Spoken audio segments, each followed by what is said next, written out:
From Anshei Sphard-Beth Emeth congregation, it's time to take 10 minutes for Torah with Rabbi Joel Finkelstein. Welcome to our discussion of Parshat Re'eh, Children of God.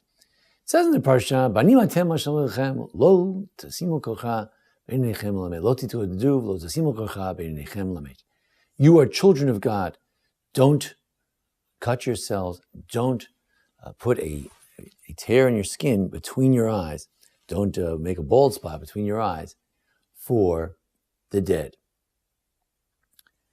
What exactly does it mean? Firstly, the expression Banim atem shalechem. You are children of God. What does it mean?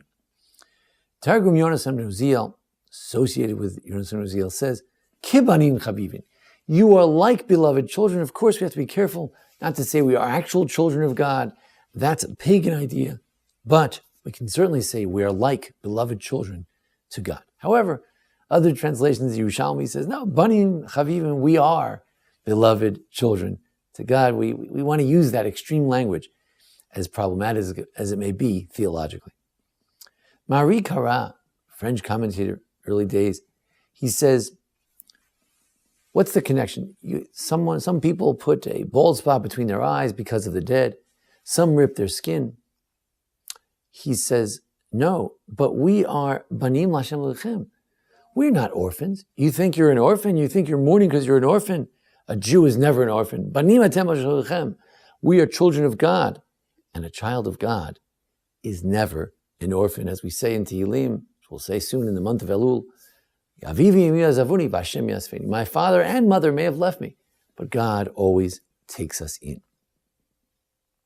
The Ibn Ezra says, you have to understand, since you're children of God, therefore what? Therefore, you should realize like we're children. And children don't always understand what goes on. So when there is a death, when there is tragedy, when bad things happen, we should realize that we have a Father. Our Father's in charge. And He has a plan. And we have to accept that plan. Like children have to understand, we're not going to go on that trip today, we're not going to do this, you're being punished. The Father knows best, understands why we need to do what we need to do. We need to accept the divine judgment, as Ibn Ezra says. Rashi says, a little differently, that it's not so much that we shouldn't mourn so much, it's just that that's disgusting. You're going to have tears, lacerations in your skin. You're going to have a bald spot between your head. No, we don't do that. You know why? Because you are children of God. Ru'im v'na'im. You should be worthy of. You should be pleasant looking, handsome. You shouldn't be all ripped up and cut up and bald. You should look right, because children of God have a certain dignity, a certain splendor. The Shadal says, we are the army of God, and the soldiers of God should be dressed with splendor. And that's why the next section, this is an introduction to the next section, which talks about kashrut, kosher laws, because kosher laws are also a matter of, you're the army of God. You eat different kinds of things. The Rabbi Tzvi Hoffman, a contemporary of the Shadal, says, different. That's all it is. It's just different. Kosher food is not just different, but certain things are shekets. They should be abominable to a Jew, to God. Certain things are disgusting. We don't eat them because, indeed, if you are children of God, there's certain things you just kind of stay away from. The Sforno says, you may have mourning, you may have a loss, and it's difficult. And as Ramban says, there's no prohibition against crying and mourning. On the contrary, there's a mitzvah to mourn. Everyone needs to mourn. But what there is a recognition that, yes, you lost loved ones, but you have an even closer relatives. You have a Father in heaven, an even closer and more honored relative. Like if someone lost a close relative, sometimes the other relatives feel like, you're mourning, but don't mourn too much. I mean, you still have your children, you still have your spouse, whatever relatives they have left. The other relatives sometimes feel like, don't forget about us. You're not completely bereft. I understand you're mourning for a month, for 7 days, for a year, but Don't mourn forever. After all, you do have other relatives. That's how a Jew should feel. Sure, we mourn for the loss of a loved one. Absolutely. It's a mitzvah. There's the idea of mourning. Even the Kohen should mourn, should go to the funeral. However, we should recognize we also have an even closer relative. We are children of God. The Ramban says, before the Ramban, the Orach Chaim.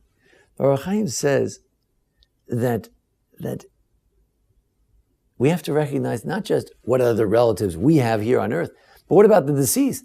The deceased went back to his father, because the deceased was also a son of God, also a Jew, and therefore they went back to their father. You're mourning because of the great loss. Okay, maybe you have a loss. You can't speak to them anymore until the revival of the dead. But the deceased is now with his Father in heaven.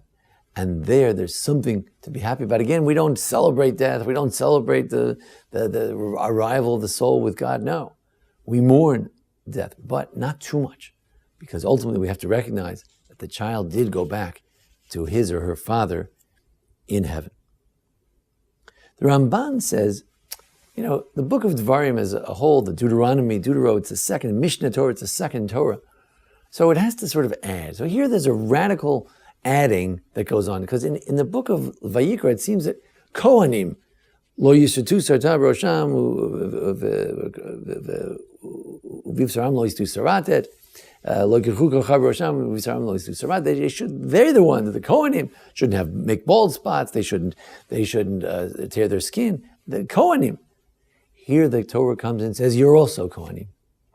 There are other verses like that in Vayikra that seem to say that certain foods should not be ingested, they're impure foods for the Kohanim. Kohanim, the priests, they should be staying away from things that bring impurity, but not a regular Jew.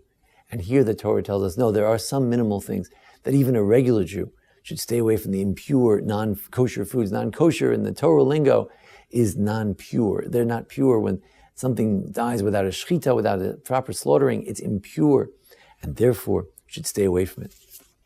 Comes the Rabbi Tzvi Hafin, and he says that he makes that point about the impurity, that it's the impurity which is the additional Kohen-like feature which every Jew possesses, that we have that Kohen-like feature, and that's why we do a lot of Kohen-like things. Since the temple was destroyed, we wash our hands before bread like a Kohen would before Truma, and we wash our hands before davening like a Kohen would in the temple with the laver, with the kior.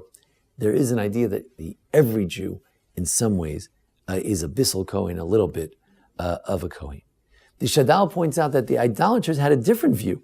They said, well, let's see, the gods seem like they're angry that somebody died, so maybe God is mad at me too. So I'll tell you what, I'll do things that punish me even further.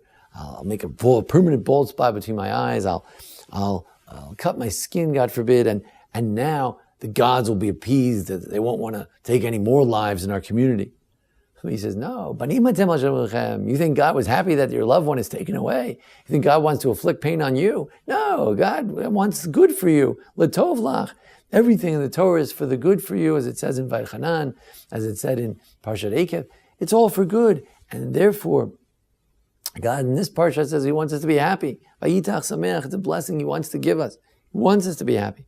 So, no way that God wants you, the mourner, to suffer even more. And that's the opposite. God wants you to be comforted. God is here to comfort us. Finally, the Siva Shalom says that a Jew should understand that he or she is a child of God. What does this mean? It means that even if a Jew sinned, the worst sin that you could imagine, and he says, if that Jew doesn't understand that the minute later they can turn around and pray to God and turn to God and ask for forgiveness, if you don't get that, you don't even begin to stand on the threshold of being a chassid. You say, all right, I'm not a chassid. He says, no, let me take that back. You don't even stand on the threshold of beginning to understand what it means to be a Jew. To be a Jew is to understand that we're always children of God. The child is never ashamed to go to the parent, no matter what they did, because we're children of God. There's always a way back to your Father in heaven. It's always a way back, because we're Banim Hashem Atem Moshe Lechem.